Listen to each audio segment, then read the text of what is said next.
They didn't sell her because she was worthless. They sold her because she couldn't give them what they wanted. On a frozen morning in 1874, a 23-year-old woman stood in the snow outside her family's home, not as a daughter, but as a transaction. 3 mules. That was the price her own father placed on her life. No tears, no apology, just the scratch of a pen and the sound of hooves in the cold.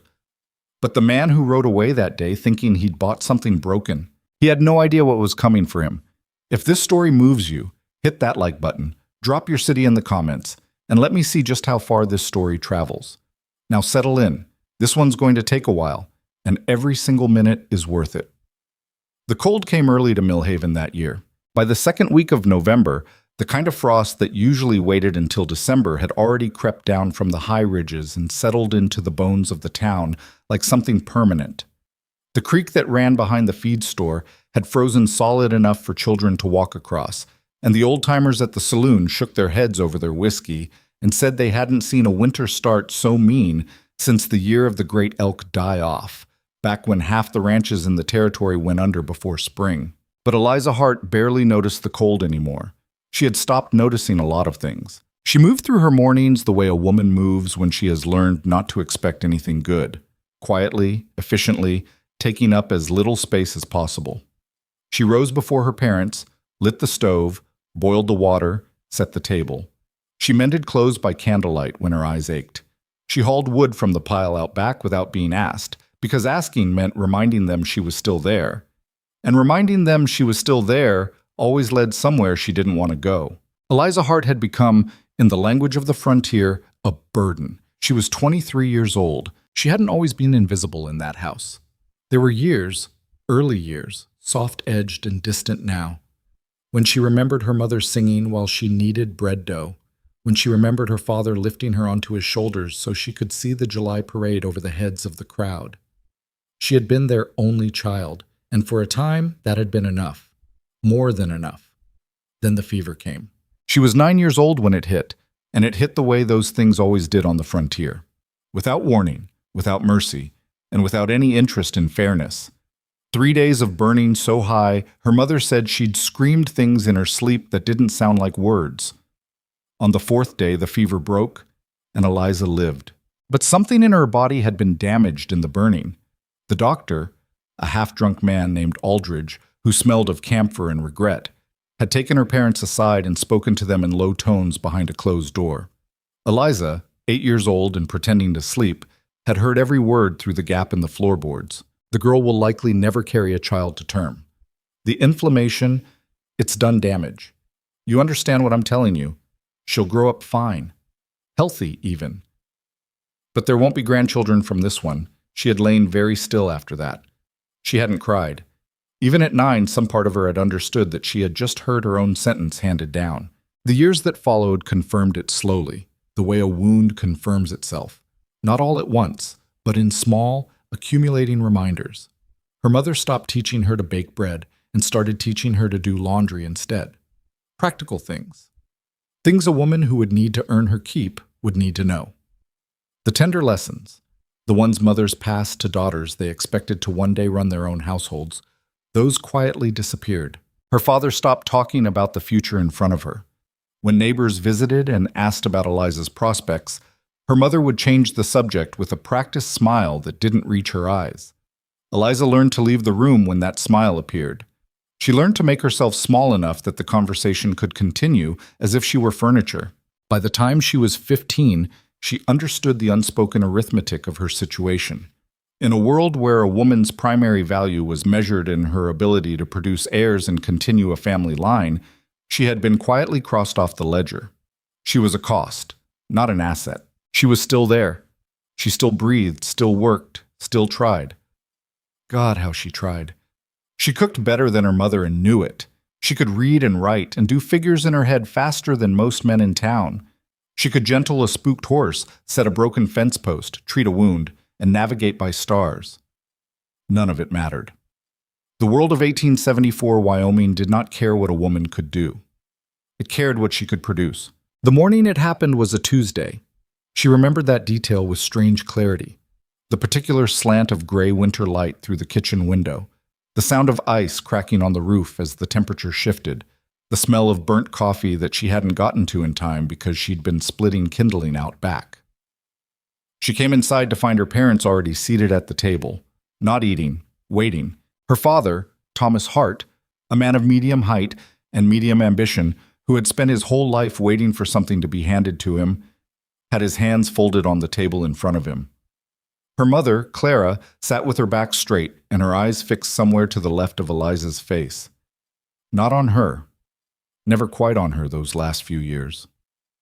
"Sit down, Eliza," her father said. She sat. The wooden chair was cold even through her skirt. "There's something we need to discuss." She waited. She had learned to wait. Waiting cost nothing, and reactions could be held against you. "Harlan Briggs came to see me yesterday," Thomas said, "while you were out." Harlan Briggs. The name landed in her chest like a stone dropped in still water, sending ripples of unease all the way to the edges of her. She knew Harlan Briggs. Everyone in Millhaven knew Harlan Briggs. He was a miner, 40-something, with hands like shovels and a reputation that trailed behind him wherever he went. Rumors of a wife somewhere east who'd left him. Rumors of the way he treated his work animals. Rumors of what happened to the last young woman who'd taken his offer of employment at his camp.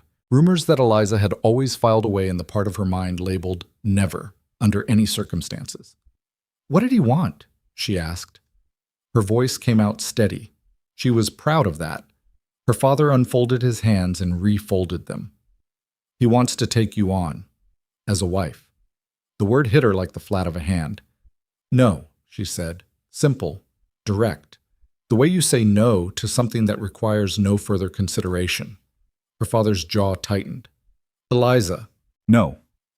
She looked at him steadily. "I know what Harlan Briggs is.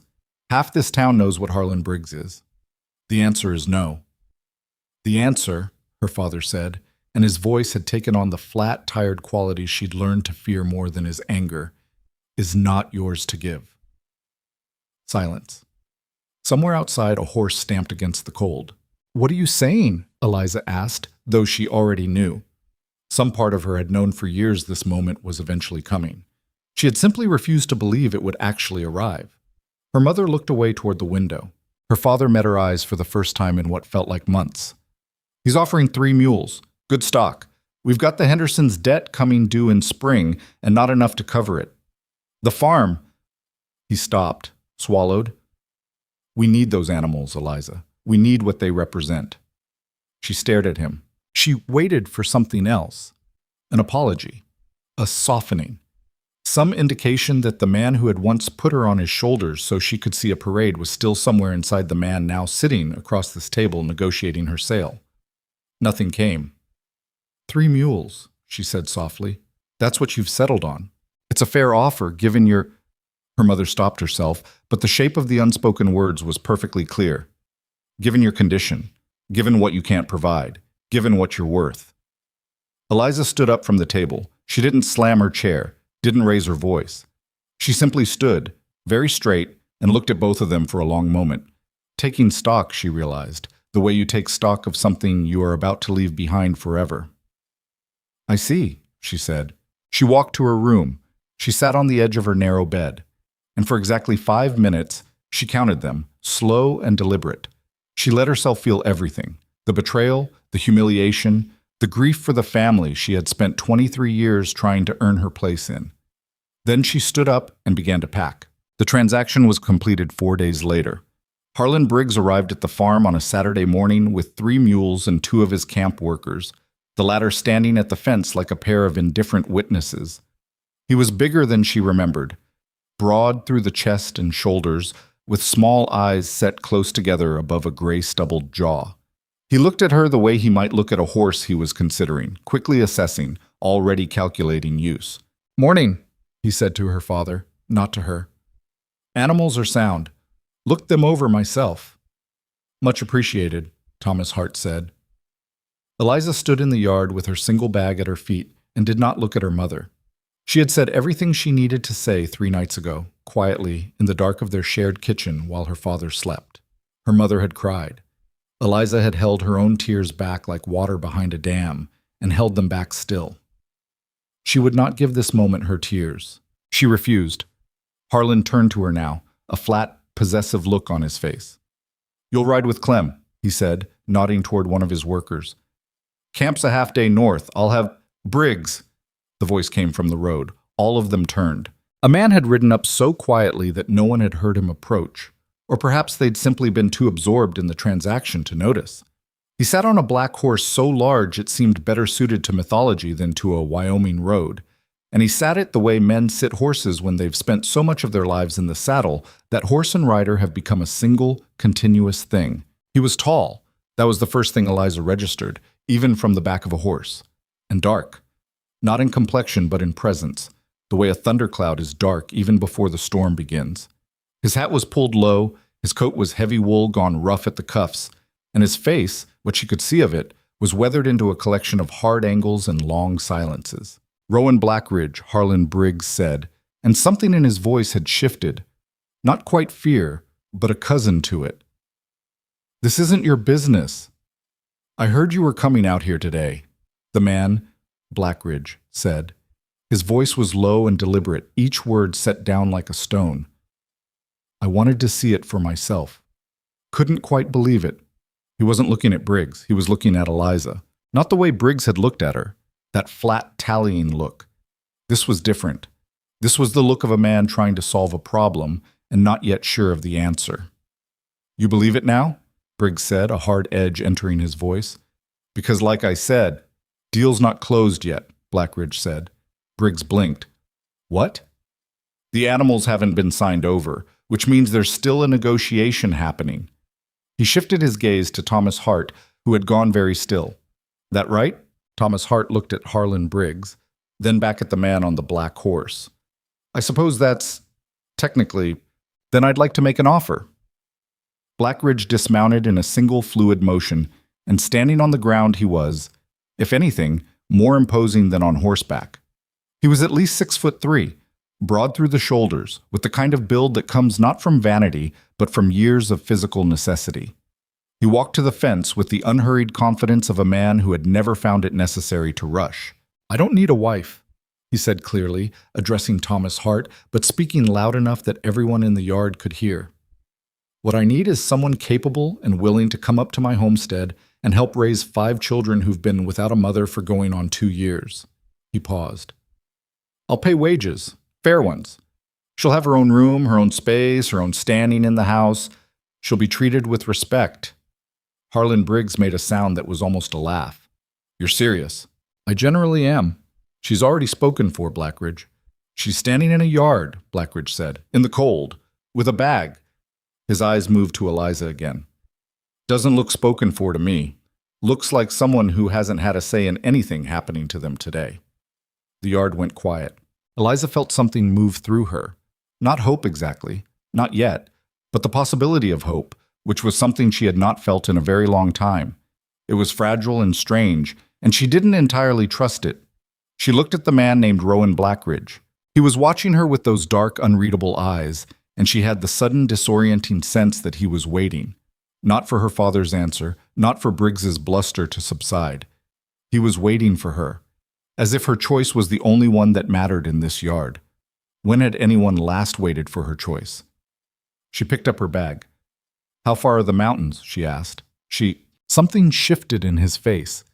Barely, just at the corners. Not quite a smile. Something more restrained than that. Something that looked, she thought, like relief. "Half a day's ride," he said. "Maybe more in this weather." She looked at her parents. Her father was staring at the ground. Her mother had her hand pressed to her mouth. Neither of them moved to stop her.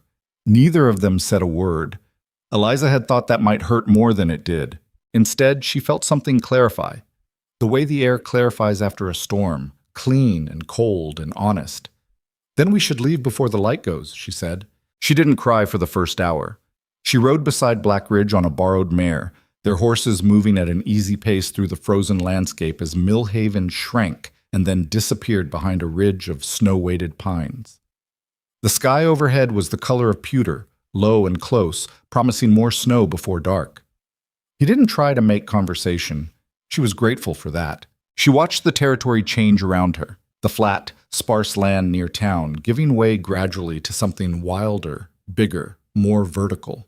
The mountains ahead rose out of the horizon like something that had always been there and would always be there, indifferent to whatever small human dramas played out at their feet. She thought about Harlan Briggs's face when she'd picked up her bag. She thought about her father's hands, folded on the table. She thought about the way her mother had said, "Given your," and then stopped. That pause, that shape of the unspoken sentence that had, in 4 years of silences, said more than all the words combined. She thought, I am 23 years old, and I am riding into the mountains with a stranger to raise 5 children who are not my own, and this is the best option available to me. Then with a clarity that surprised her, then I will make the most of it. The first tear came and went quickly. She let it. One tear, she decided, was permitted. She had earned it, but only one. She wiped her cheek with the back of her gloved hand and straightened her spine and turned to look at the man riding beside her. "Tell me about them," she said. "The children." Blackridge glanced at her sideways. "What do you want to know?" "Everything," she said. "Names, ages, temperaments, what they like, what frightens them, what they need." He was quiet for a moment, seeming to consider her. Then he began. "Luke is 16. He's the oldest and he thinks that means something." A pause. "He took his mother's death the hardest. He's angry at the world and at me and at anyone who comes near the family. He'll give you trouble." "I've dealt with trouble," she said. Blackridge glanced at her again, something briefly unguarded in his expression before it closed back over. "Anna is 12, smart as a whip, and too old for her age.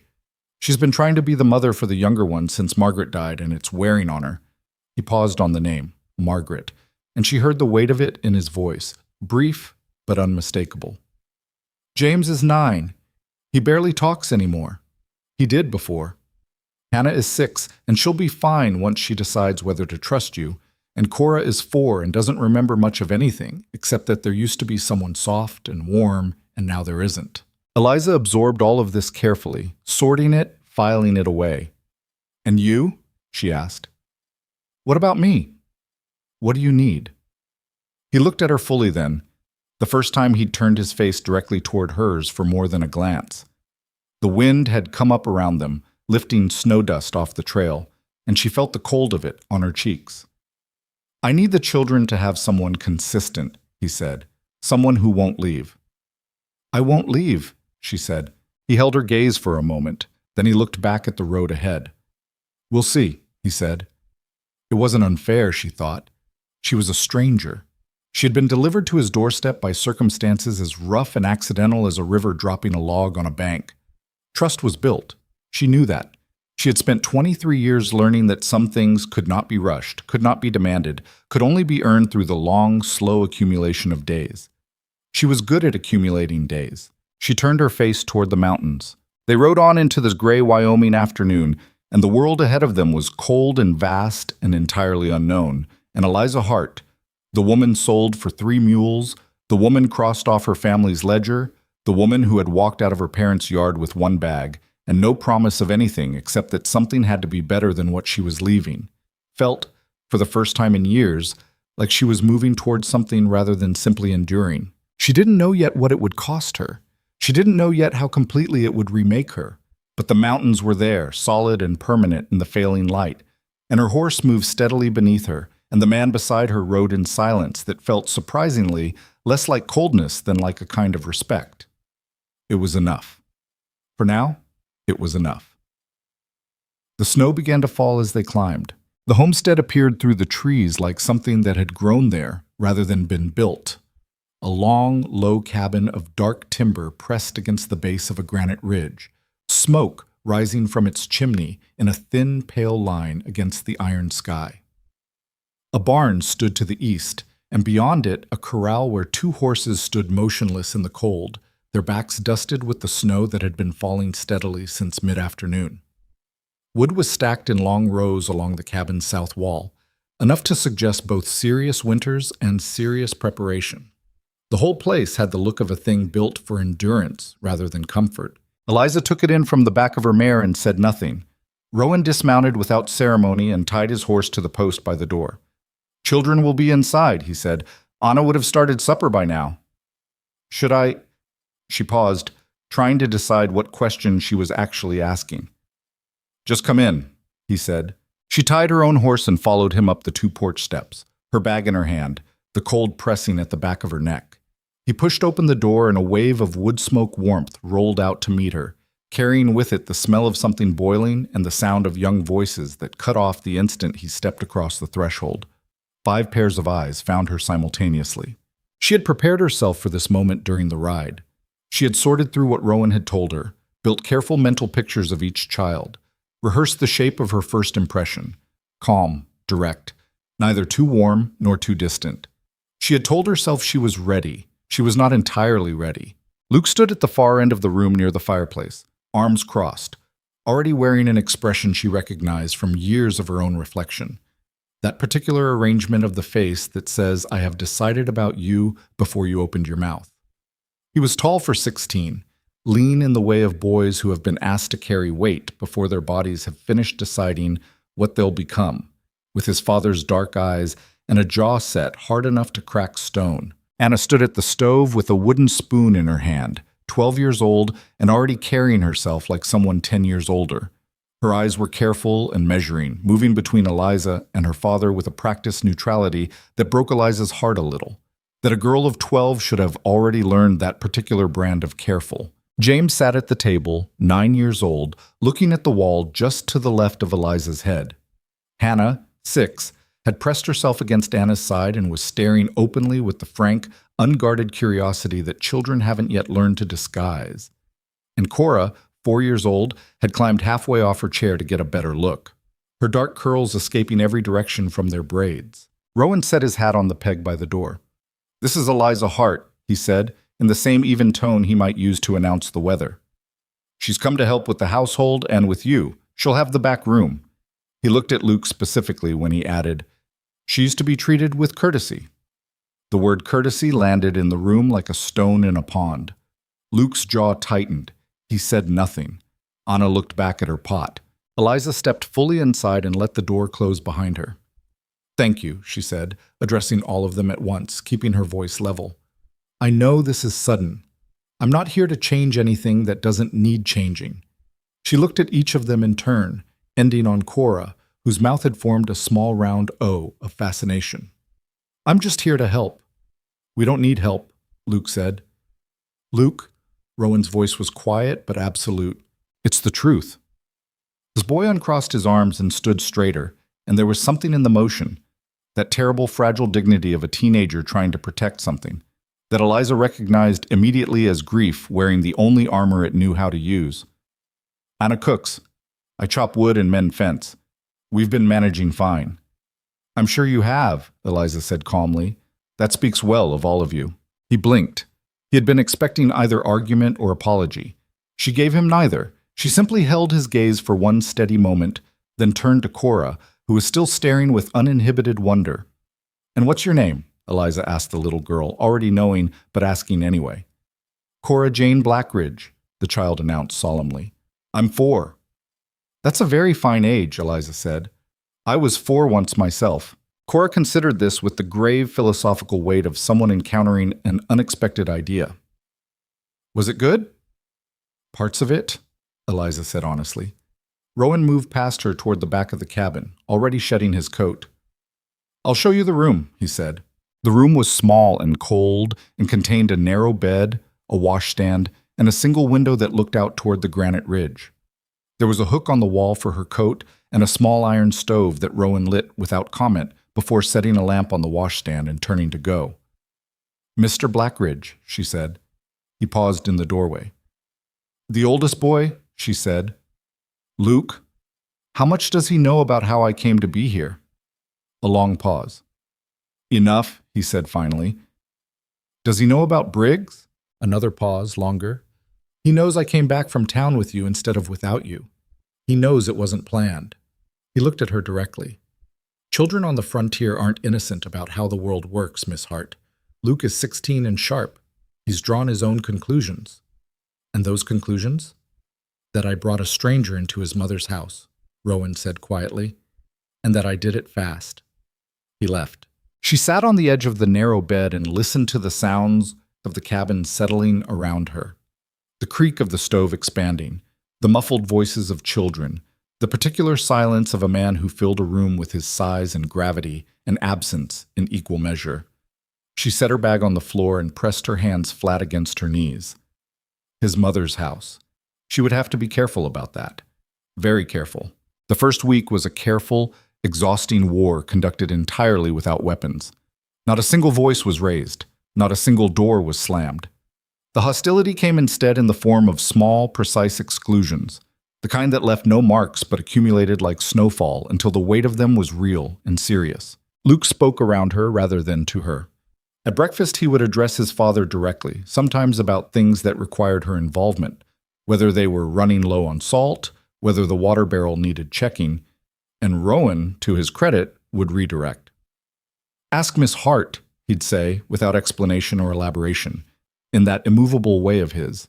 Luke would go very still, then complete the task without asking anyone anything. Anna was more subtle and, in some ways, harder to navigate. She didn't exclude. She competed. Every meal Eliza offered to help with, Anna had already started. Every repair Eliza identified, Anna had a plan for. The girl was extraordinary, genuinely so, and Eliza made a point of saying so plainly and without qualification, which seemed to unsettle Anna more than criticism would have. She had been waiting, clearly, for a fight. Eliza refused to give her one. James didn't speak to her at all. Not out of hostility, she sensed. It wasn't hostility that sat in the boy's dark eyes when he watched her from across the room. It was something more complicated than that. A waiting. As if he was watching a weather system approach from the horizon and had not yet determined whether it would bring rain or destruction. Hannah warmed first, as Rowan had predicted, cautiously, in increments, testing each small extension of trust before committing to the next. By the fourth day, she was sitting near Eliza while she mended, not helping, not speaking, just present, which Eliza recognized as its own kind of offering and honored accordingly. And Cora simply decided, in the arbitrary and absolute way of 4-year-olds, that Eliza was acceptable. She climbed into Eliza's lap on the second morning while Eliza was drinking her coffee, arranged herself comfortably, and announced, "You smell like outside." "I was just out checking on the horses," Eliza said. "Mama smelled like bread," Cora said, conversationally, as if reporting the weather. The words sat in the air between them. "That's a good smell," Eliza said carefully. "Yes," Cora agreed, and reached up to touch a strand of Eliza's hair with the unhesitating curiosity of the very young, and Eliza held absolutely still and kept her breathing even, and did not let a single thing she was feeling show on her face. The kitchen became the first battlefield, which was perhaps inevitable. In a frontier household in winter, the kitchen was the warm center of everything. The place where the family gathered, where the day was organized, where the small ceremonies of survival were conducted. Whoever governed the kitchen governed the rhythm of the house. Anna had governed it for nearly 2 years. Eliza was not there to take that from her, but she was there, and her presence alone was enough to create a fault line. It opened on the 5th morning. Eliza had risen early, earlier than her usual early, and had the biscuits started before Anna came downstairs. She'd done it without calculation, simply because she'd been awake and the morning needed doing, and biscuits were something her hands knew how to make without consulting her mind. She was pulling the first pan from the oven when Anna appeared in the kitchen doorway, already dressed, already ready to begin her morning, and stopped. The girl's face did something complicated and quick that she smoothed over almost immediately, but not quite fast enough. "I was going to make those," Anna said. "I know," Eliza said. "I'm sorry. I was up early and my hands needed something to do. There's plenty of dough left. Would you want to make a second batch? The boys go through them fast." Silence. "Mine are lighter," Anna said, and it came out with more challenge in it than she'd perhaps intended, raw-edged, like something said to test whether the ground would hold. Eliza set the pan on the stovetop and turned to face the girl fully. Anna was 12, almost 13, with her father's dark eyes and something around the mouth that was entirely her own, a precision, a watchfulness. She was holding herself very straight. "I believe you," Eliza said. Anna blinked. "Your father said you've been running this kitchen for almost 2 years," Eliza continued. You've been feeding 5 people through Wyoming winters since you were 10 years old. I imagine your biscuits are excellent." She paused. "I'm not here to run your kitchen, Anna. I'm here to help in it if you'll let me, but it's yours. I mean that." The girl looked at her for a long moment. Something worked its way through her expression. Not trust yet, not quite, but the possibility of it, a slight softening around the careful edges. "They need more butter," Anna said finally, nodding at the biscuits. "For this elevation, the dough dries out faster up here." "I'll remember that," Eliza said. Anna moved into the kitchen and began the second batch, and they worked side by side in something that was not yet comfortable but was no longer entirely combative. And Eliza counted it as one of the better victories of her week. Luke was a different matter. She understood him, which was perhaps what made it harder. She understood the architecture of his anger, how it was built over grief and held in place by loyalty, how challenging her presence felt to him like a betrayal of his mother's memory, how the fact that he couldn't quite find fault with her behavior made him angrier, because anger without a clear target has nowhere to go and turns corrosive in the keeping. She gave him space. She gave him time. She did not seek confrontations, and she did not retreat from them when they found her. The breaking point came 11 days after her arrival. She had spent the morning repairing a section of the barn's interior wall where the wind was getting through, a job that Rowan had mentioned in passing, and that no one had gotten to yet, not because the children were lazy, but because there were simply more tasks than hands. She had patched it with boards from the woodpile and sealed the gaps with the mix of clay and horsehair she'd watched an old-timer use back in Millhaven, and she'd been satisfied with the work. Luke found her there in the early afternoon. He stood in the barn doorway with his arms crossed and his jaw set, and she could see him taking in the repair work with the unwilling recognition of someone encountering competence they hadn't expected. "That's not how we do it," he said. "How do you do it?" "Father just nails boards over it." "This will hold better," she said evenly. "The clay mixture keeps the cold out between the boards. Your way works fine, but this will last longer between repairs." Luke stared at the wall. His jaw worked. "You're not staying," he said. It wasn't a question. It was a statement built like a wall, and she recognized it for what it was. Not cruelty, but fear. The fear of a boy who had already lost one person who was supposed to stay, and had decided, as a matter of survival, not to let that happen again. She set down her tools and turned to face him. "I don't know what's going to happen," she said honestly. "I can't promise you things I can't guarantee, but I can tell you that I came here of my own choice, with my own 2 feet. Nobody dragged me up that mountain road." She held his gaze. "And I'm not leaving because you're angry at me. You can be angry at me all you want. I'll still be here in the morning." Something flickered in his eyes, fast, quickly suppressed. "She was my mother," he said, and his voice cracked on the last word. Just slightly, just for a moment, the 16-year-old boy showing through the armor of the near man. "She isn't replaceable." "No," Eliza said quietly. "She isn't. And I'm not trying to replace her. I wouldn't insult either of you by trying." She paused. "I'm just a woman who needed somewhere to go, Luke. Your family offered that. The least I can do is make myself useful while I'm here." He stared at her for a long, taut moment. Then he turned and walked back out of the barn without another word. But that evening at supper he passed her the bread without being asked. It was small. It was almost nothing. She held it in her chest like an ember. Rowan Blackridge was the hardest to read of all of them, which was perhaps fitting, since he was in some ways the most important to understand. He was not unkind. That was the first thing she'd confirmed in those early days. He was not the coldness he appeared to be from a distance, not hollow behind those dark eyes. She saw it in the small things, the way he crouched to James's level when the boy was upset about something, patient and wordless, not trying to fix the thing, but simply being present next to it. The way he quietly moved Cora's chair closer to the stove without her asking on a particularly cold night. The way, twice, she had caught him standing in the doorway of the children's room after they were asleep, just standing there in the dark, still as stone. But he kept a distance from Eliza that was deliberate and consistent, polite, always, occasionally useful. He showed her where things were kept, explained the rhythms of the homestead's needs without condescension, but personal, never. She was an arrangement, a practical solution to a real problem. He was careful, she understood, not to let it become anything more complicated than that. She didn't push. She wasn't there for that. She was there for the children, for the work, for the accumulation of days she was good at.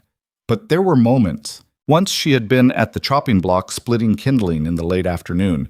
Anna's supply had run low, and the morning had been too busy for her to restock it, and Rowan had come out of the barn and stopped dead in his tracks when he saw her. He stood there for a full 5 seconds, and in those 5 seconds something passed across his face that was quickly gathered back in and stored away. He took the axe from her without a word and finished the pile in about a third of the time it would have taken her, and when he was done he handed it back and said only, "Cold tonight. Stove'll need more than usual." "I figured," she said. He nodded and walked back to the barn. She stood there a moment with the axe in her hands, watching him go, and thought, there is a great deal of something behind that man, packed down very tight. She did not think it was her place to unpack it. Not yet. Perhaps not ever. The second week became the third, and the third bled quietly into the fourth, and with each passing week the homestead shifted incrementally around her, the way ice shifts in a river as the temperature changes. Not breaking, not crashing, just moving, finding new configurations, settling into new shapes. She learned the rhythms of the mountain, the way the wind came from the northwest before a storm, and from the southwest when the weather was clearing. The sound the cattle made when they were cold versus when they were hungry. The particular creak of the cabin's northwest corner in temperatures below zero, which was different from its ordinary settling and meant the fire needed banking. She learned the children. She learned that James spoke, not much, but genuinely, when occupied with physical tasks, that the best conversations with him happened while they were doing something else, his words arriving sideways like stones skipping across water. She learned that Hannah was terrified of the dark in a way she'd never admitted to anyone, and began quietly leaving a small lamp burning in the hallway at night, never mentioning it, never making it a subject. She learned that Anna's brittle efficiency covered a longing, fierce and unspoken, to simply be 12, to not be responsible, just for an hour, just sometimes. One afternoon, she sat with Anna at the table and taught her a card game she'd learned from a traveler passing through Millhaven years ago, a quick, silly game with no stakes and no strategy, and watched Anna laugh. Genuinely, helplessly, the careful composure sliding away for a few pure minutes, and thought, there she is. There's the girl underneath. She filed it away tenderly like something valuable. The mountain winter deepened around the homestead. The days shortened until darkness came in the mid-afternoon and the cold pressed against every window and gap in the walls with something like intention. The family moved closer to the stove, closer to each other, the way warmth-seeking things always do when the world turns hard enough outside. Eliza moved with them, not quite part of them yet, but not apart from them either. Something in between, something that didn't have a clean name, but that she could feel solidifying around her day by day, invisible and important, the way the frame of a house solidifies before the walls go up, giving shape to what will eventually become shelter. She had not asked for love. She was too practical for that, too seasoned by disappointment to reach for something she hadn't been offered. But she was beginning to belong to this place. That much she could feel. In the cold mornings, and the long evenings, and the 1,000 small transactions of shared survival, she was beginning to weave herself, thread by quiet thread, into the fabric of the Black Ridge homestead. She didn't know yet that the mountain was about to test everything she'd built. She didn't know yet what it would cost her to keep it. Outside, the sky had gone the deep, still gray of a sky storing something, holding it close, waiting. The worst storm of the decade was 3 days away. The storm announced itself the way the worst ones always do, not with drama, but with a terrible quiet. The morning of the third day after that gray, waiting sky, Eliza stepped onto the porch before dawn and felt it immediately. The wind had stopped. Every ranch hand and mountain dweller in Wyoming territory knew what that meant.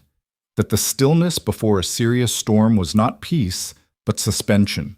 The world holding its breath before something that would require all of its force. The temperature had dropped overnight to a cold that didn't just bite, but pressed, solid and insistent, against every exposed surface. The horses in the corral were standing close together, heads down, already reading what was coming. She went back inside and began banking the fires higher than usual. Rowan was already awake, standing at the window with his coffee, staring at the ridge to the north. He had the look of a man doing a particular kind of math, calculating, measuring, planning against a variable he couldn't fully control. "How bad?" she asked, coming to stand beside him. "Bad," he said. "See how the light's sitting on that ridge? That color?" The ridge to the north had taken on a strange, yellowish cast at its edges, the clouds above it pressing low and dense. "We get light like that. It means the system's carrying real weight. This isn't a regular snowfall. When does it hit? Afternoon, maybe sooner." He turned from the window. "I need to get out to the lower pasture before it comes in. 2 of the cattle drifted down yesterday. If they're not moved up before the storm, they'll be buried." He set his cup down. "Keep everyone inside today. All of them. I mean that." He looked at her directly when he said it, and she understood that the all of them had a specific weight to it. "I'll keep them in," she said. He held her gaze for one moment longer than was strictly necessary, and then he was pulling on his coat and out the door. And she heard the sound of his horse moving fast down the trail. And then the silence closed back over the homestead like water over a stone. She told the children at breakfast. "Storm coming in," she said, setting the plates down with the matter-of-fact calm she'd learned was the most effective tone for delivering information to children who were already practiced in frontier hardship. "Big one. Your father's gone to move the cattle. We stay inside today. All of us. Everything we need is here." Hannah looked at the window with wide eyes. James looked at his plate. Cora said, "Will it be loud?" "Probably," Eliza said. "But this cabin has been through many storms. It'll hold." She watched Luke's face as she said it. He was eating without looking at her, but she could see the muscle working in his jaw, the particular quality of attention in someone who is pretending not to listen while listening very carefully. He'd been different, marginally, since the barn conversation. Still guarded, still carrying his grief around him like a coat he refused to take off indoors, but the raw, reflexive hostility had softened to something more measured, more watchful. "I know how to read storms," he said to his plate. "I've done it before." "I know you have," she said. "Your father said you're good at it." He looked up then, briefly, with an expression that said he suspected flattery but couldn't quite locate the deception. She hadn't been flattering him. Rowan had, in fact, said something close to that. Not with those words. Not with anything that resembled sentimentality, but with the specific way he'd said Luke handles himself well outdoors, during a conversation about the chores, which from Rowan Blackridge was approximately equivalent to a standing ovation. The morning passed in the way of mornings before storms, purposeful, a little tense, each person moving through their tasks with the awareness that time was compressed, that the ordinary flexibility of the day had shortened. Eliza worked alongside Anna to get extra water drawn and stored before the well froze over. She moved extra firewood inside. She checked the window seals and found one in the main room that needed tightening and fixed it with a strip of oiled leather from the repair kit in the barn. By late morning, the sky outside had turned the color of a bruise, purple-gray at the center and sickly at the edges. And the wind had begun. Not the stillness lifting, but something new, something with intention in it, moving in long, cold sweeps down from the ridge. Eliza lit the extra lamp. The storm hit at just past noon. It didn't build. It simply arrived. Full and violent and immediate, as if the mountains had held it compressed and finally released it all at once. The wind came first, a sound like something tearing, driving the snow horizontally so that within minutes the world outside the windows had become a flat white nothing. The cabin groaned and creaked and held. The stove popped and burned bright, and the children gathered near it with the instinctive animal sense for warmth. Eliza was doing a head count in her mind, a habit she'd developed in the past weeks without quite noticing it, a regular internal accounting of where each child was in the house, when she came up one short. She counted again. Cora, at the stove, leaning against Anna. Hannah, sitting cross-legged on the rug with her doll. James, at the table, running his finger along the grain of the wood the way he did when his thoughts were elsewhere. Luke was not in the room. She moved to the back of the cabin. Not in the children's room. Not in the washroom. She checked the front room again, the pantry, the small storage alcove off the kitchen. Nothing. She went to the door and looked at the hook beside it. His coat was gone. The cold that moved through her then had nothing to do with the storm. She turned to Anna, keeping her voice level with the specific care of someone who cannot afford to spread panic. "When did you last see your brother?" Anna's careful eyes sharpened immediately. "Before the storm hit. He said he was going to check on the horses. I thought he came back." She looked at the empty hook, and her composure cracked just slightly. "He didn't come back." "How long ago?" "Maybe 40 minutes? An hour?" Eliza stood very still for 3 full seconds, running the calculation. An hour in this storm, in these temperatures, with the visibility at 0 and the wind driving ice crystals that could cut exposed skin in minutes. An hour was already serious. An hour and a half would be critical. 2 hours. She didn't finish the thought.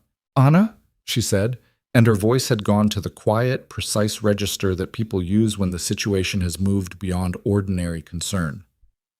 "I need you to keep everyone here. The stove goes first, understand? Keep it burning. Don't open the door for anyone except me or your father." Anna read her face. Whatever she saw there drained the color from her own. "You're going out." "I'm going to find him." "You'll die," Anna said, and her voice broke on the last word, 12 years old and terrified and trying very hard not to be. "Miss Hart, you'll die out there. The storm is—" "I'm not going to die," Eliza said, with a certainty she was building in real time out of sheer necessity. "I know where he would go. He went to the barn to prove he could handle it, and either he's stuck there or he's done something stubborn and proud and 16-year-old. She was already moving, pulling on her coat, her heaviest one. "He's your brother, Anna. I'm not going to leave him out there." She pulled on her gloves and her hat and wrapped her scarf twice around her face. Then she went to the supply closet and found the rope, heavy braided rope they use for the livestock, 60 feet of it, and began tying one end to the porch post by the door with a knot she double-checked and then checked again. James had come to stand in the doorway between the rooms. He was watching her with those dark, quiet eyes. "He went past the barn," James said. She stopped and looked at him. "I saw him from the window before the storm got bad." The boy's voice was barely above a whisper, and she could hear the guilt in it, the particular anguish of someone who'd watched something happen and hadn't said so in time. "He had rope, too. He was going toward the North Ridge. He said—" James stopped. He said something to himself I couldn't hear, but he was looking at the ridge. The North Ridge. The North Ridge where the trail ran along a cliff face, where in good weather there was a 5-foot margin between the path and a 30-foot drop, and in zero visibility, horizontal driving snow there was simply nothing, just white and the edge, and no reliable way to know which was which. Eliza looked at James for one long moment. "You did right to tell me," she said clearly, so that he would hear it and keep it, because the guilt on a 9-year-old's face was something she intended to address, and she would not leave it there any longer than necessary. "You did exactly right. Now stay with Anna." She tied the other end of the rope around her waist, checked the knot a second time, and opened the door. The storm took her immediately. It was not like any cold she had known before, not the sharp, breathable cold of a clear Wyoming winter night, but a solid, enveloping force that pressed against her from every direction and sought every gap in her clothing with deliberate efficiency. The wind drove the snow at such an angle that it was nearly impossible to see downward, let alone forward, and within 10 steps of the porch, she was operating entirely on spatial memory, moving in the direction of the barn by what she knew of the distance rather than what she could see. The rope played out behind her. She counted paces. The barn materialized out of the white like a hallucination. Dark timber, and the smell of animals, and a pocket of relative warmth. And she pulled the door open and scanned it in 2 seconds. The horses were there, pulled close to the center, the whites of their eyes showing. Luke was not.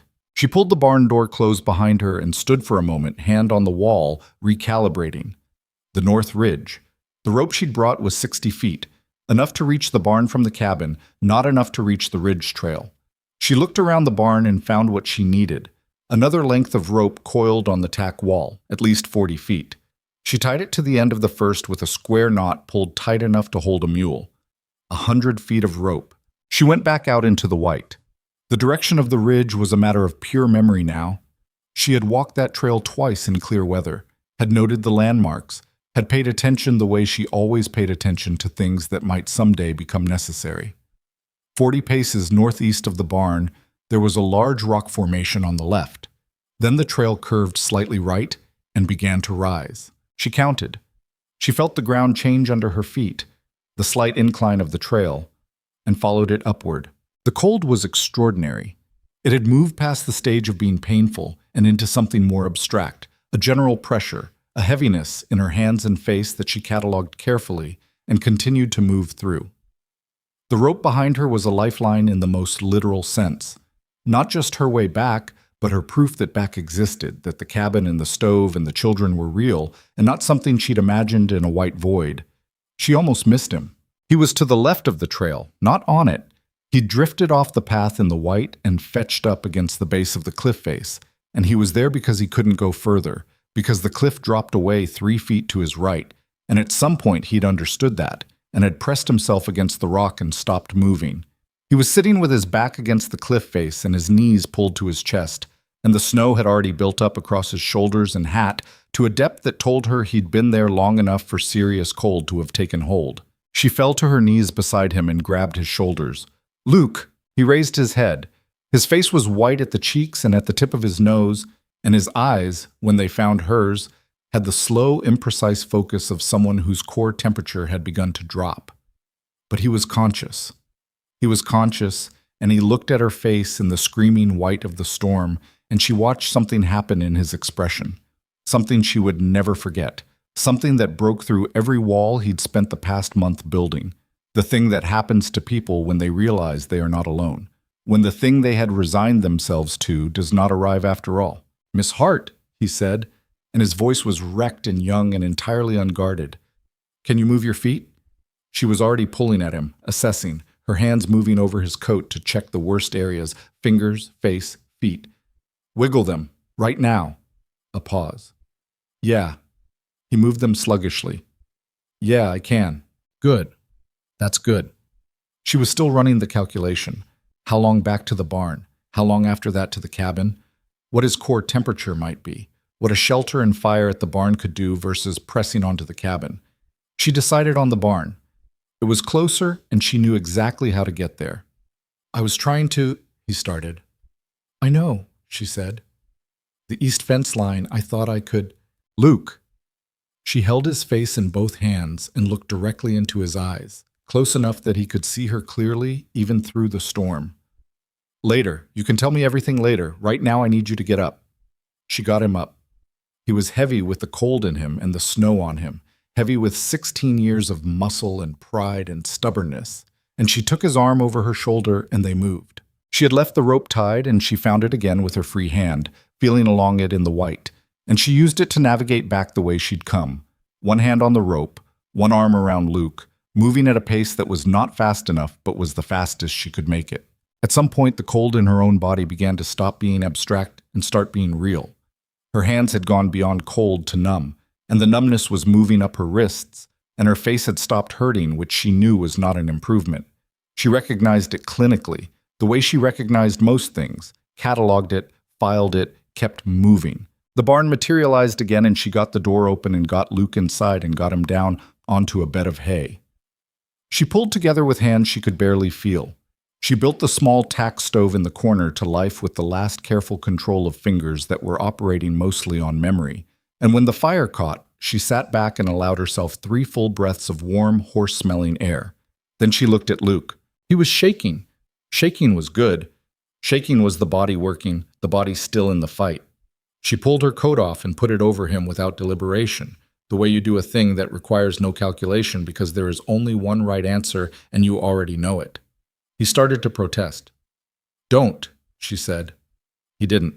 She sat beside him close enough to share what warmth they had between them, and outside the storm screamed against the barn walls, and the stove worked against the cold, and the horses shifted and breathed around them, and neither of them spoke for a long time. Then Luke said, "Why did you come out?" His voice was steadier now.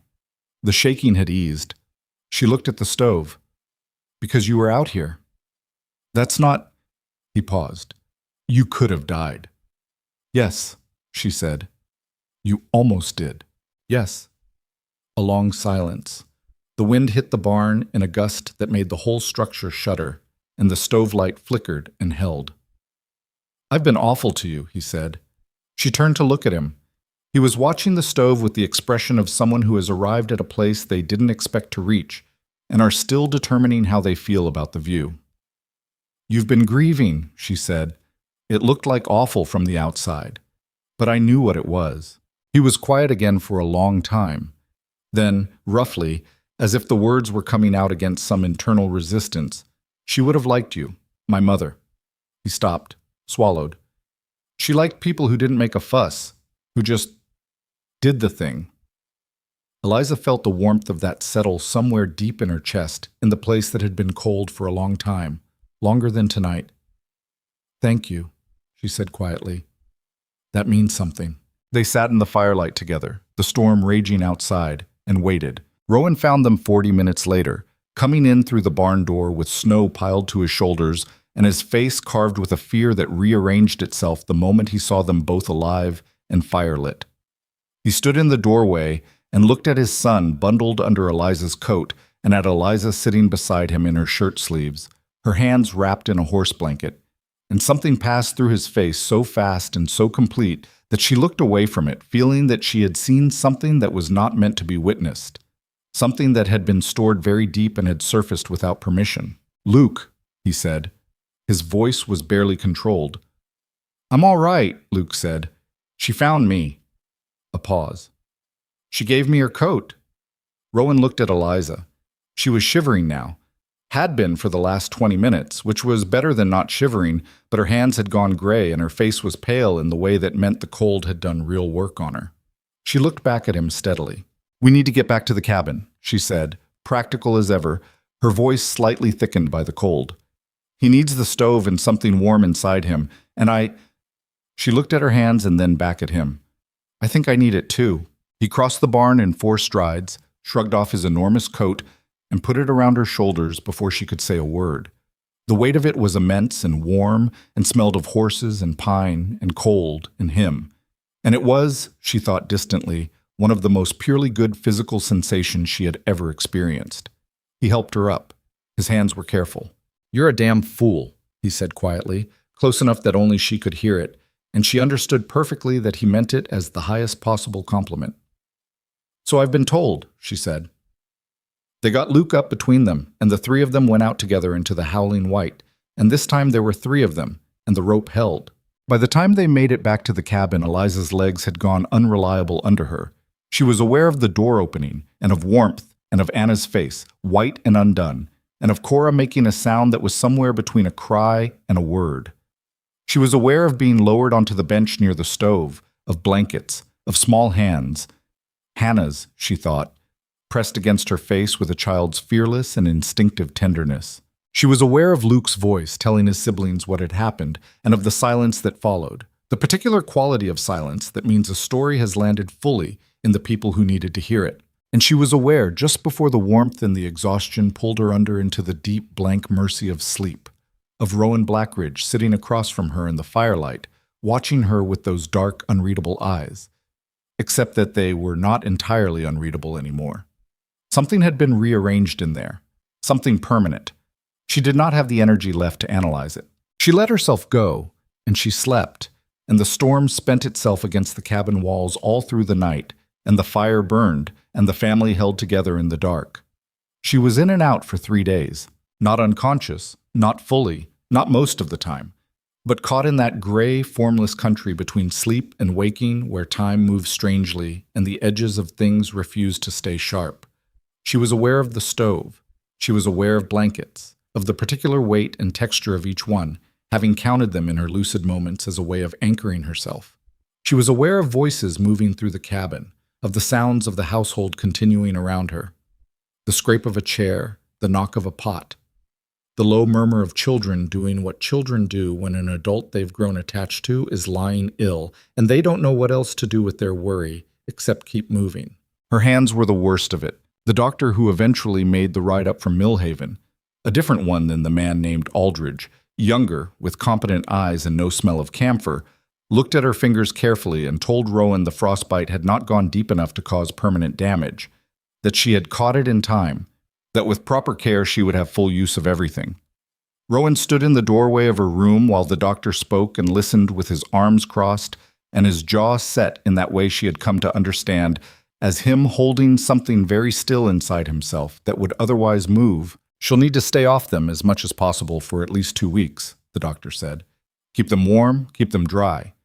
She pushes it, she risks the tissue breaking down. You understand? I understand, Rowan said. The doctor left. Rowan came and stood at the foot of her bed, and she looked at him from the pillow with clear eyes. She was having a clear stretch, the fever that had come in the second day burning itself out by the third morning. And he looked back at her, and for a moment neither of them said anything. 2 weeks, she said. 2 weeks, he agreed. The household will manage, he said. It managed before you. It'll manage 2 weeks. She looked at the ceiling. I don't like being idle. I know. A pause. Neither do I. We'll both survive it. It was the closest thing to a joke she had heard from him, and it landed quietly in the room and sat there between them, small and unexpectedly warm. She looked back at him, and he was still looking at her, and this time the look held a fraction longer than his looks usually did before he gathered himself and turned to go. Rowan, she said. He stopped. She had used his first name without thinking, and she registered it a half-second after it left her mouth, the first time she had done so, and chose not to take it back. He didn't seem to want her to. He turned back. Luke, she said. Is he? He's fine. His feet are sore and he's got a bruise on his pride the size of the territory, but he's fine. Something moved through his expression. He hasn't left the property since we got back.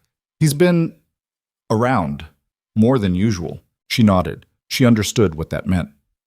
Tell him to come in and see me when he wants to, she said. Not because he has to, when he wants to. Rowan nodded once and left. Luke came that same afternoon, appearing in her doorway with his hat in his hands and his dark eyes doing that thing she'd noticed they did when he was uncertain, moving to a spot just beside her face rather than directly at it, as if full eye contact were too direct a route to something he hadn't fully decided to share yet. You're awake, he said. Mostly, she said. Come in. Check in. He came in and stood near the window, turning his hat slowly in his hands. Outside, the world was blinding white and still. The storm had blown itself out and left 2 feet of new snow behind, and the light reflecting off it gave the room a soft, diffuse brightness. I've been thinking about what to say, he said. You don't have to say anything. I do. His jaw worked. I've been the way I treated you when you first came. He stopped. Started again. I knew you weren't doing anything wrong. I knew it even then. I just needed someone to be angry at, and you were there, and he looked at his hat. That wasn't fair. No, she agreed. It wasn't. He looked up then directly at her, surprised by the directness of it. He had expected absolution, she could see, the standard adult reassurance that it was fine, that she understood, that no harm was done. She had given him honesty instead, which was, she'd learned long ago, a far greater form of respect. But I understand it, she continued, and it's behind us now if you want it to be. He was quiet for a moment. Then, with the careful deliberateness of someone placing something fragile on a shelf. Thank you for what you did out there. His voice had gone low and unsteady. I know what it cost you. I saw your hands. They'll heal, she said. Still, he looked at her directly. I won't forget it. She held his gaze. Neither will I, she said softly. He nodded once, a sharp, decisive motion that she recognized from his father, and replaced his hat on his head and left. But he left differently than he'd entered. Something lighter about him, she thought, something that had been set down. The 2 weeks of enforced stillness turned out to be, in their way, the most important 2 weeks she'd spent on the mountain. It began with necessity. She could not work with her hands wrapped and aching, could not knead dough or haul water or split wood or do any of the dozen physical tasks that had formed the structure of her days. What she could do was sit and talk and listen. She had not realized, until she was forced to stop moving, how much of her presence in the household had been expressed through action rather than words, how she had built her place here through doing, always doing, filling every available space with usefulness, because usefulness had always been her currency of belonging. Being still felt like vulnerability. Being still meant being present without the protection of purpose. But the children came to her.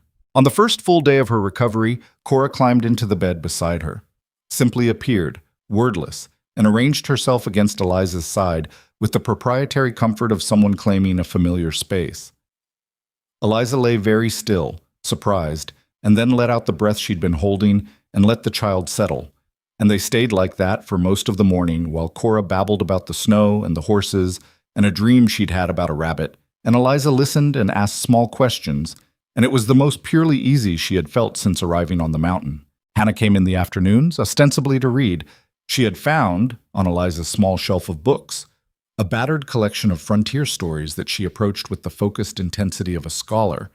But what she actually did was read a page and then stop and talk, the book serving as a comfortable pretense for the conversation she actually wanted.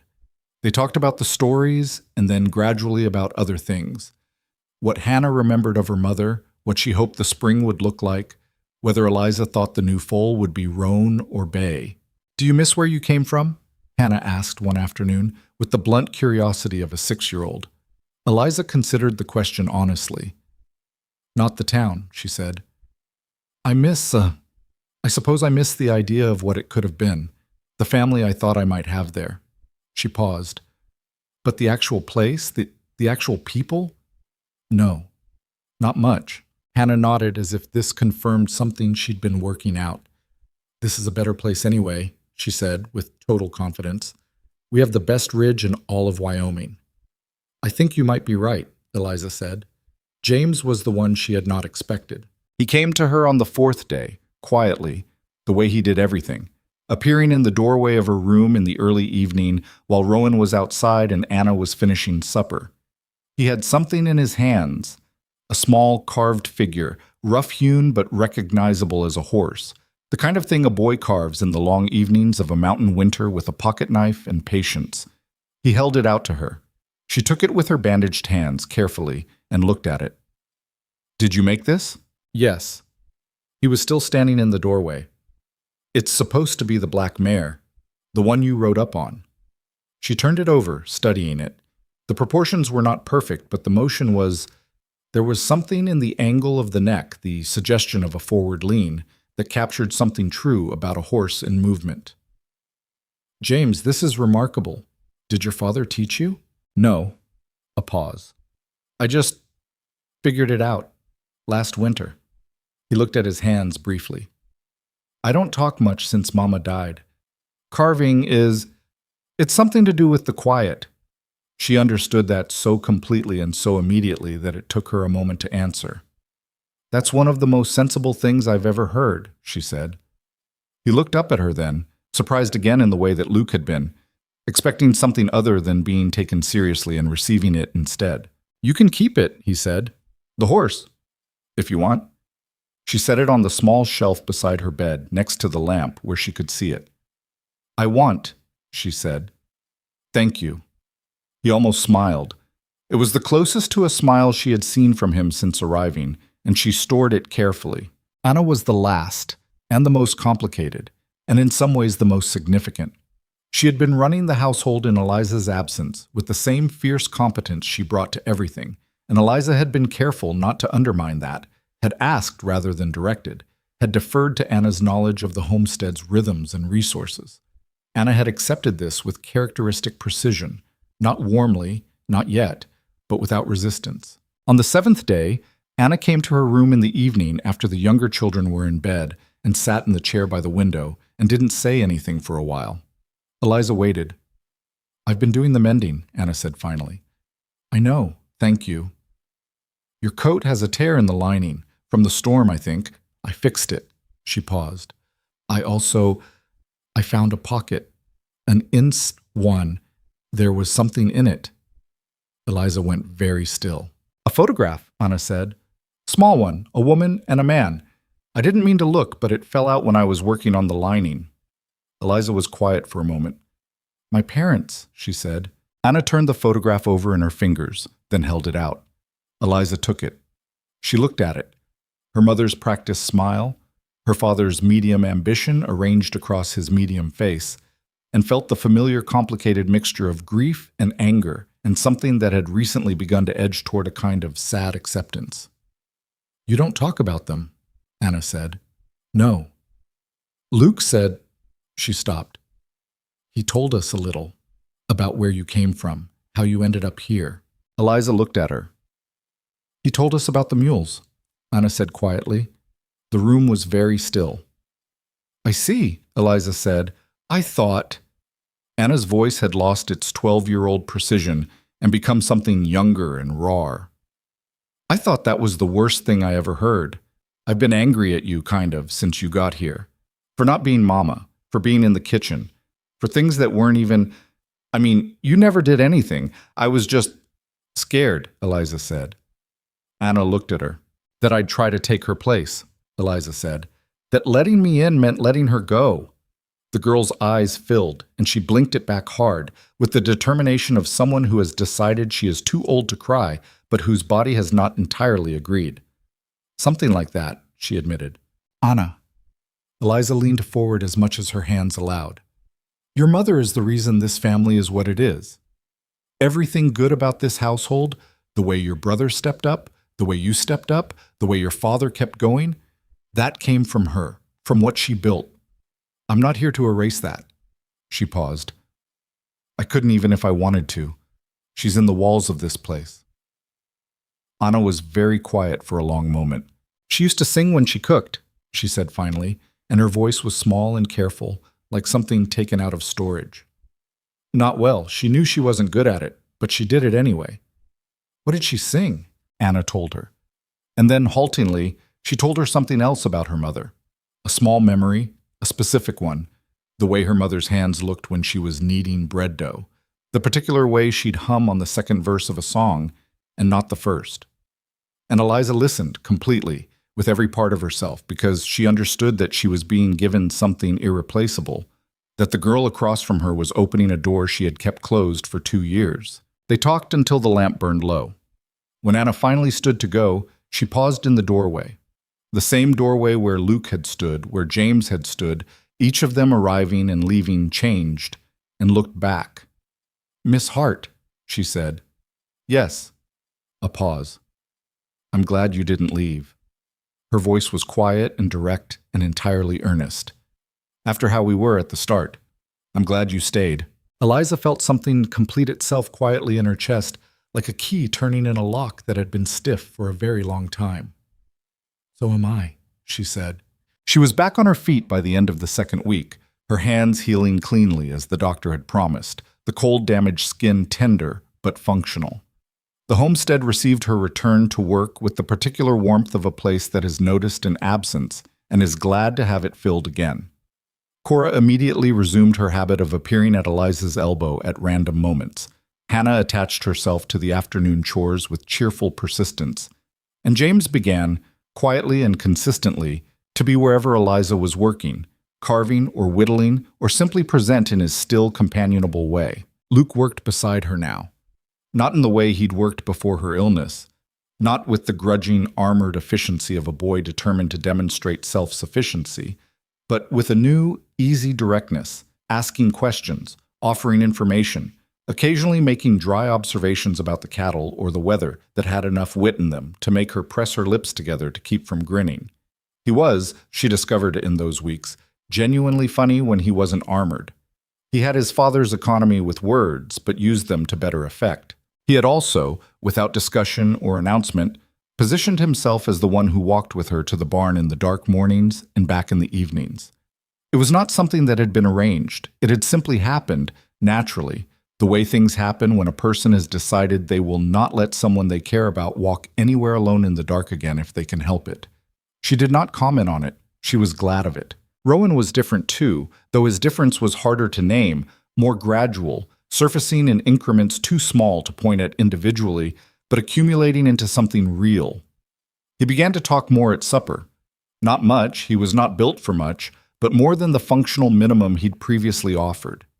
He asked her opinion on things, where the east fence line should be extended in spring, whether the grain supply in the barn would last through March, what she thought of the roan mare's left foreleg, which had been slightly favoring.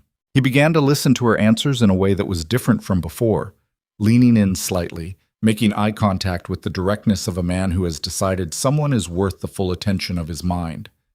Once, in the late evening when the children were in bed and she was at the table reading and he was working on a piece of tack near the fire, he said, without looking up from his work, "You grew up in Millhaven." "Yes," she said. "You read well. The way you handle the account books." He paused. "Did you have schooling?" "Some," she said. "My mother taught me mostly. She was educated before." She looked at her book. It was one of the things she was proud of, before other things became more important to her. He looked at her then. She kept her eyes on the page. "I'm sorry about your family," he said. It was simple and direct and completely unadorned, and that was what made it land the way it did. Not like a stone, but like warm water, reaching places that more elaborate expressions of sympathy never managed to reach. She looked up at him. He was watching her with that dark, careful attention. "Thank you," she said. He held her gaze for a moment, then he looked back at his work. But the room felt different after that. Not awkward, not tense, but closer. Something had shifted in the careful distance between them, moved a degree towards something neither of them had yet put a name to. She went back to her book. He went back to his tack. The fire burned between them, and outside the mountain held them in its enormous, indifferent silence. And the cabin was warm, and the children slept, and neither of them spoke again for an hour. It was, she thought, one of the best evenings of her life. She had not expected that. She had not, if she was honest, believed she was still capable of that, of feeling an ordinary evening as a gift, of sitting in firelight across from another person and experiencing the specific, uncomplicated pleasure of not being alone. She had been alone in the deepest sense for so long that she had quietly reclassified it as her permanent condition, had built her entire internal architecture around the assumption of solitude, and managed it, gotten good at it, made peace with it. The mountain was dismantling that, brick by careful brick. By the time March came in cold and bright, its light sharp as cut glass on the new snow, the homestead had become something it had not been when she arrived, a home in full breathing sense of the word. Not perfect, not without its tensions. Luke still had moods, James still had silences, and Rowan still moved through certain subjects the way a man moves through a room with furniture he knows is there in the dark, carefully, not wanting to disturb things.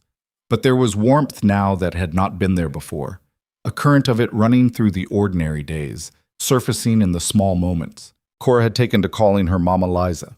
It had started one morning without warning, the child having apparently decided at some private internal congress that the distinction between Mama, who was gone, and Mama Liza, who was here, was a perfectly logical one that resolved all difficulties. She had announced it at the breakfast table as if reporting a well-established fact. No one had said anything. Eliza had looked at her plate and breathed very carefully through her nose and kept her expression entirely neutral, because she was not going to cry at the breakfast table in front of 5 people who were watching her with an assortment of carefully controlled reactions. Later, alone in the barn with only the horses for witness, she had let herself have a moment. Brief, quiet, the tears arriving and departing with the swift, purposeful efficiency of things that have been waiting a long time for permission. Then she had wiped her face on her sleeve and gone back inside. That evening, when Cora climbed into her lap and said it again, Mama Liza, entirely casual, entirely certain, Eliza put her arms around the child and rested her chin on the small dark curls and felt something settle into place inside her that had been shifting for 23 years, looking for ground solid enough to hold it. She had been told, at 9 years old, what she was worth. She had been priced, at 23, in livestock. She had been moved around the board of other people's needs and decisions, like a piece with no player of its own. But here, on this cold, enormous mountain, in this cabin built for endurance, she had built something. Not from nothing. From the cold and the difficulty and the resistant, grief-armored children and the silent, complicated man who had offered her not love but possibility and let her do the rest. She had done the rest. Spring was 6 weeks away. The snow on the high ridge was already beginning, on the sunniest afternoons, to show the dark beginnings of a melt at its edges. Barely, just a suggestion, just the first word of a sentence that would take weeks to complete. But it was there. The mountain was beginning to turn. The way things turn when the worst has passed and the long work of rebuilding begins. Eliza felt it in her bones, that turning. She had no way of knowing, sitting in that warm cabin with Cora in her arms, and the fire burning and the family arranged around her in the ordinary poses of an ordinary evening, that something was already moving toward them from outside the mountain's walls. That the world she had ridden away from on a borrowed mare in November had not finished with her yet. She had no way of knowing that the peace she had built, day by careful day, was about to be tested in a way the blizzard never had. Not by the mountain and its cold indifference, but by the deliberate human cruelty of a man who did not believe she had the right to keep any of this. But the fire was warm, and for now the family was whole, and Eliza Hart, for the first time in her life, was exactly where she was supposed to be. Rowan left on a Tuesday. It was the second week of April, and the snow on the lower trail had finally softened enough to make the ride to Mill Haven possible without serious risk. The first real thaw passage of the year. The mountain releasing its grip on the road in increments the way it released everything, slowly and on its own terms. He needed to go. The homestead's supply of salt, flour, and lamp oil had been drawn down through the long winter, and there were accounts to settle with the trading post that couldn't be conducted by letter. He planned to be gone 2 days, maybe 3 if the trail turned soft again on the return. He stood in the yard with his horse saddled and his saddlebags packed, going through the mental inventory that Eliza had come to recognize as his pre-departure ritual, the checking and rechecking of a man who did not like leaving his home and compensated by making certain everything was in order before he went. "Salt's low," she said, handing him the list she'd written out the previous evening. "And we're nearly out of the heavy gauge wire. Luke wants to extend the east fence line in May, and he'll need at least 2 spools." Rowan looked at the list. Then he looked at her. "Anything else?" "Anna wants calico if there's any decent stock. Blue," she said, "if they have it. Not the pale kind." Something that was nearly a smile moved across his face. "Not the pale kind," he repeated. Those were her exact words. He folded the list and put it in his breast pocket. He had been doing this more, she noticed, looking at her in those unguarded moments with something that sat just beyond the careful distance he still maintained, something that occasionally surfaced when he wasn't fully attending to keeping it stored. She had stopped pretending not to notice it. She had started, cautiously, letting herself feel the warmth of it without reaching for more than he was ready to give. They had come a long way from the frozen yard in Mill Haven, where he'd dismounted a black horse and changed the entire direction of her life. 3 days, he said. 4 at the outside. "We'll be fine," she said. He held her gaze for a moment longer. "I know," he said, and meant it in a way that was more than logistical. Then he mounted and rode down the trail, and she watched him until the pines swallowed him and went back inside. The first day passed without incident. The second was quiet in the particular productive way of a homestead running on its own momentum. Luke out on the fence line doing preliminary assessment, Anna deep in a project involving the blue calico she'd been promised, and a paper pattern she'd constructed herself, James carving at the table with focused patience, Hannah and Cora playing an elaborate game in the yard that seemed to involve a great deal of diplomatic negotiation between 2 rival kingdoms of sticks and stones. Eliza was at the chopping block in the late afternoon of the second day, working through a pile of pine rounds when she heard horses on the lower trail. She set the axe down. Not Rowan. He'd been gone less than 2 days, and the trading post trip alone took a full day each way. Besides, she had learned over the months to recognize the sound of his horse, the particular rhythm of that big black gelding at different gaits, the way the hoofbeats spaced themselves on the uphill approach. These were not those hoofbeats. These were multiple horses. She counted 4, maybe 5, still in the trees, moving at a pace that was not hurried but was not casual either. The deliberate pace of people who know where they're going and have decided to go there regardless of what they find. The cold that moved through her was not the cold of the mountain. She turned toward the cabin door. "Anna." Her voice was level, carrying just enough to reach through the window without carrying down the trail. "Anna, come to the door." Anna appeared in seconds, reading something in Eliza's posture before she heard the horses herself. Her face went careful and watchful in that way it had, the 12-year-old girl stepping back to let the older version of herself take the front. "Take the children to the back room," Eliza said quietly. "All of them. James, too, if he's inside." What is it? I don't know yet. Do it now, please. Don't open that door until I tell you to. Anna looked at her for one long, measuring moment, and then she was gone, moving back into the cabin with a swift efficiency that made Eliza's heart clench with pride and something fiercer than that, something that had no clean name but lived in the same territory as protectiveness and love. The horses came out of the trees. 5 of them. 4 riders and a 5th horse on a lead rope. The riders spread slightly as they came into the yard, not dramatically, but with the practiced spatial instinct of men who had done this kind of thing before, fanning out enough to cover multiple directions, to make themselves harder to address as a single group. Eliza knew the man at the front before she had fully processed the information of seeing him. Harlan Briggs. He was the same, bigger than memory, broad through the chest and shoulders, small eyes set close above the gray stubbled jaw. He was dressed better than she remembered, a new coat over his work clothes, which meant he'd made an effort, which meant this visit was deliberate in a way that went beyond opportunism. He had planned this. He had waited for the right moment, had watched and gathered information about Rowan's movements, and had chosen his moment with the cold calculation of a man who believed that planning was the only advantage he needed. He pulled his horse up at the edge of the yard and looked at her with the same flat, tallying expression she remembered from her parents' yard in November. That look that moved across a person like an inventory. "Miss Hart," he said. "Briggs," she said. "Heard Blackridge rode down to Millhaven this morning." He glanced at the cabin, the barn, the yard, taking its measure.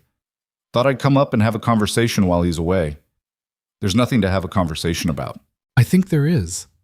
He dismounted, and the other 4 followed. Not all the way.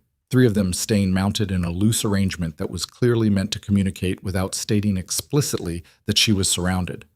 The 4th, a lean man with a rifle across his saddle, stayed at the far edge of the yard near the trail, covering the exit. "See, I had a deal in place. A fair one. Your father agreed to terms, and then Blackridge came in and disrupted a legal agreement. I've been patient about that. But patience has a limit." "There was no legal agreement," she said. "Nothing was signed. Nothing changed hands. You have no claim here." "That's one way to look at it." He took another step toward her. "Here's another way. Blackridge has got himself a nice gold claim up on the North Ridge. Everybody in 3 counties knows it. And he's got nobody up here right now but you and some children." He stopped about 8 feet from her. "I'm not an unreasonable man. You come along without a fuss, we take what's in that claim box in the barn, and nobody gets hurt." The silence that followed was absolute. Eliza looked at Harlan Briggs for a long moment. She looked at the 4 men behind him, reading each one.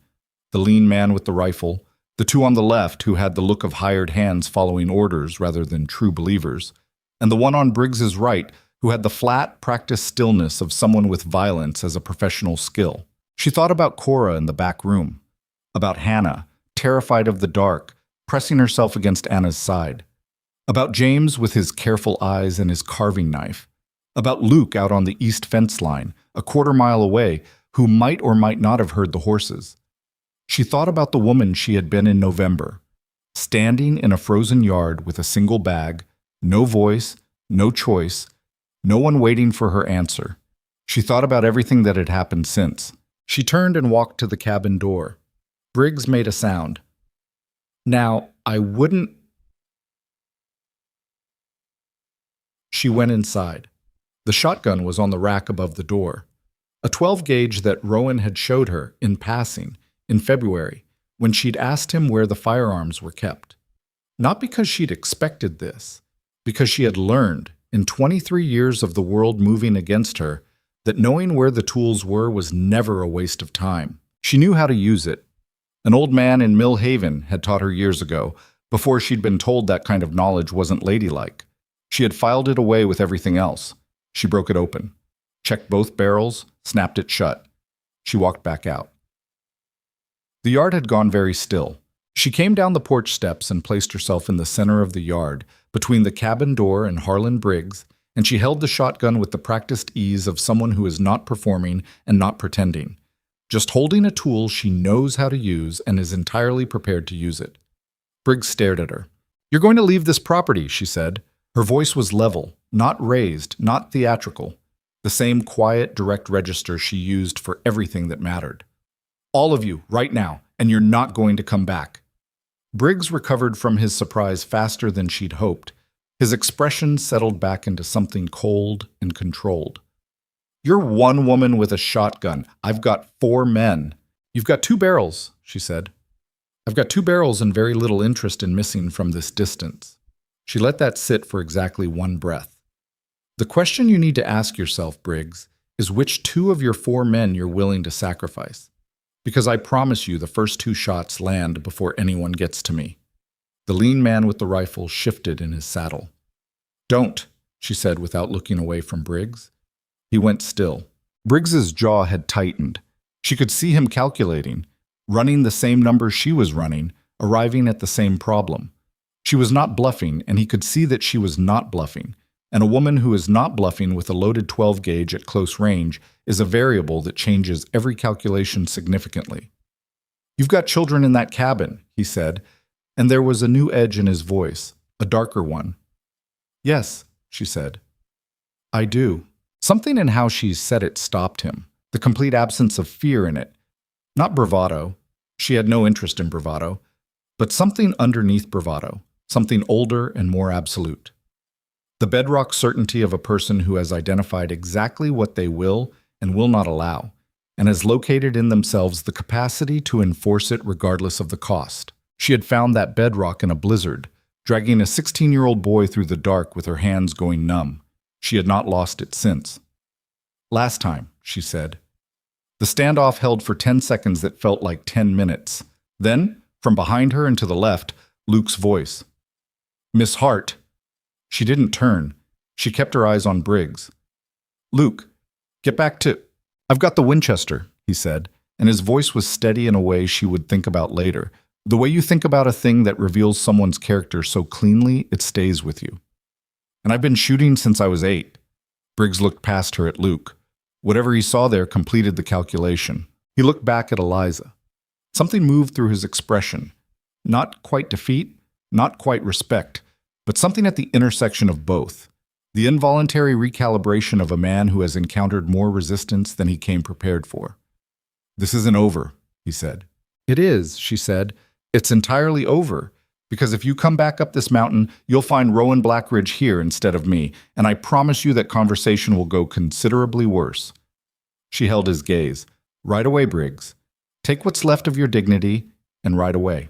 For one more long moment, he held the yard. Then he put his boot in the stirrup and swung up, and without another word he turned his horse toward the trail, and the other 4 followed, the lean man with the rifle last, and she stood with the shotgun at her side and watched them go until the trees had taken every last sound of them. Then her hands shook, just briefly, just for a moment, the body's honest accounting of what it had been holding absolutely still for the past 5 minutes. She let them shake. She breathed. She lowered the shotgun's hammers carefully and stood in the center of the yard in the April afternoon with the mountains enormous and silent around her. Luke came to stand beside her. She looked at him. He was holding the Winchester, white-knuckled but composed, and there was something in his face, in the way he was looking at her, that she would not find words for until much later. "You were at the east fence line," she said. "I heard horses," he said. "Didn't recognize them." A pause. "I ran." She looked at him for a long moment. Then she put her free hand briefly on his shoulder and felt him stand straighter under it and took it away. "Go check on your sister," she said. He went. Rowan came back the next afternoon, a day earlier than planned, riding fast and pulling up in the yard with the look of a man who has received information at speed and moved at speed to respond to it. He had met a rancher on the lower trail who'd seen Briggs's group heading up the mountain the previous day and had put the information and the timing together and ridden hard. He came into the yard and found it quiet. Found Eliza at the chopping block. She had resumed her routine this morning with deliberate normalcy because the children needed normalcy and she believed in providing what the children needed, and found Luke beside her passing wood. He took in the yard, took in the 2 of them, took in the quality of the quiet. "Tell me," he said. She told him, straightforwardly, without drama, the way she reported everything, what had happened, what had been said, what she had done, what Luke had done. She watched Rowan's face as she spoke, watched it go through several things very quickly and settle into something that was too controlled to read clearly, but radiated heat the way a stove radiates heat, felt before it's visible. When she finished, he was quiet for a moment. "You stood in the yard," he said. "Yes. Alone, with a shotgun." Luke arrived. Rowan looked at his son. Luke met his father's gaze with the straightforward directness of a boy who knows he did the right thing and is not asking for confirmation, only offering the fact of it. Something passed between them, wordless, complete, the specific communication of fathers and sons who have found, through difficulty, a new place to stand with each other. Rowan looked back at Eliza. "I should have been here," he said. "You couldn't have known." Still, his jaw worked briefly. "Briggs won't come back. I'll make sure of that. I'll ride to the county seat next week and file a formal complaint with the marshal. Put it on record. He touches this property again. It won't just be a shotgun he's dealing with." "I know," she said. He was still looking at her. The afternoon light was coming in low and gold from the west, the way April light comes in the mountains when the air has finally cleared of winter, sharp and warm and entirely without ambiguity. It lay across the yard and across his face and across her hands still wrapped around the shotgun she hadn't yet put back on the rack. And in it she could see him with a clarity she hadn't had before, or perhaps simply hadn't allowed herself before. He was a man who had lost someone essential and had kept going, kept providing, kept standing in the gap between his children and a world that did not slow down for grief. He was a man of silences that had depth to them rather than emptiness. He was a man who had ridden to her parents' yard on a cold November morning without any plan beyond a refusal to let something wrong continue happening, and had waited for her answer as though it was the only one that mattered. She had been thinking about who he was for months without fully allowing herself to call it what it was. He crossed the yard.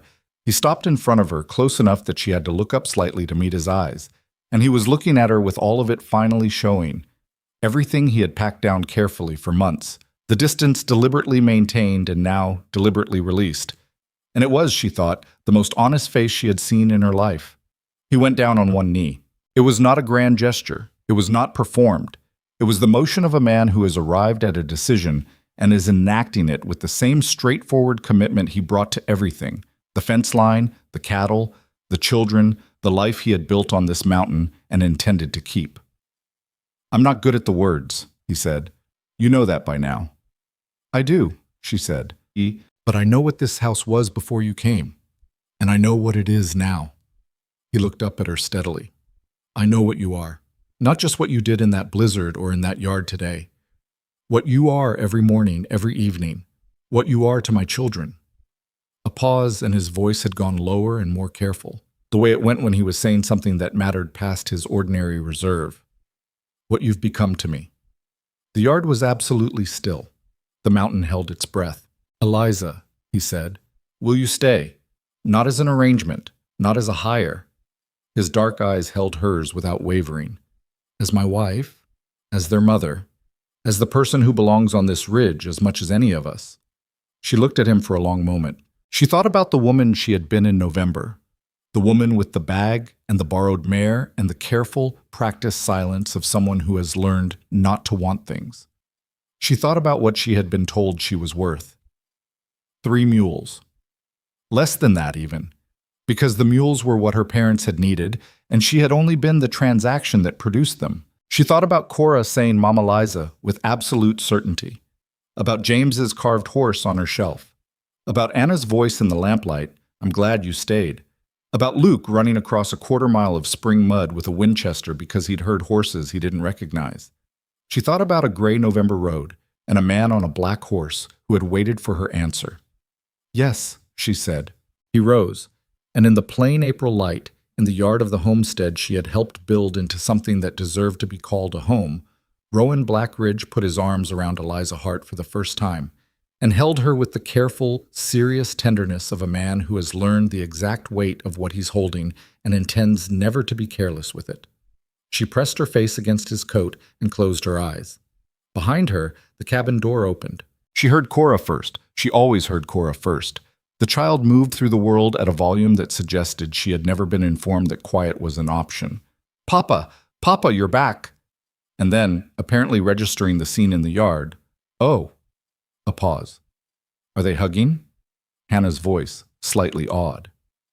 Yes, Anna said, and her voice had something in it that was not quite a smile but was very close to one. Luke, James said from somewhere at the back, you owe me 2 bits. I do not, Luke said, and there was the sound of a brief physical negotiation being conducted by 2 people of significantly different sizes. Eliza laughed. She couldn't help it. It came up from somewhere deep, genuine, and helpless. The kind of laugh that arrives when the body has been holding something tightly for a long time and is finally allowed to let it go.